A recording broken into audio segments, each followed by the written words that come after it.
Hi there. Today we will talk about alpha. You might have heard of it. It is often used while talking about returns of investments. Alpha is a risk-adjusted performance measure.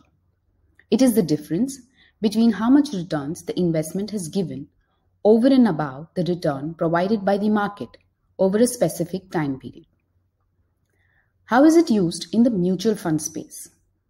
Here, the comparison is against the corresponding benchmark for the MF scheme. So alpha is the excess return of the mutual fund investment in comparison to its benchmark index.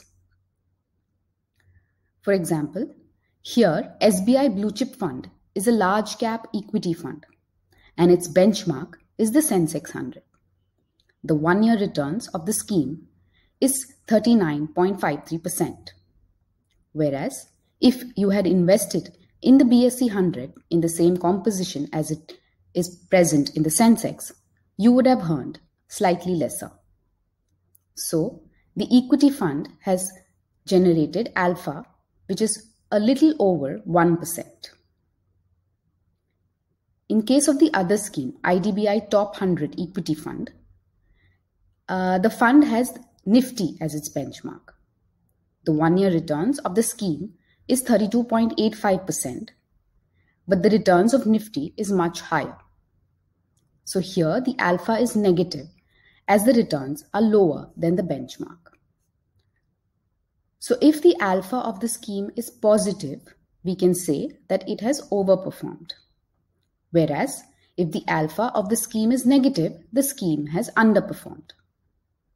So alpha is a useful measure while making investment decisions.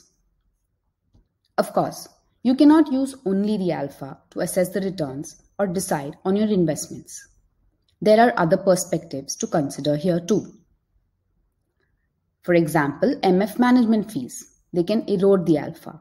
In our earlier example, for the SBI fund, the alpha was just over 1%, and this can be offset by management fees and other charges. It can also happen that a skilled fund manager is going through a bad streak and therefore is generating a negative alpha. Or an unskilled fund manager has got lucky and is able to generate better returns. So alpha is a helpful metric to evaluate mutual funds, but do look at other factors to make well-informed investment decisions. Thank you. Do check out our other videos to learn more about personal finance.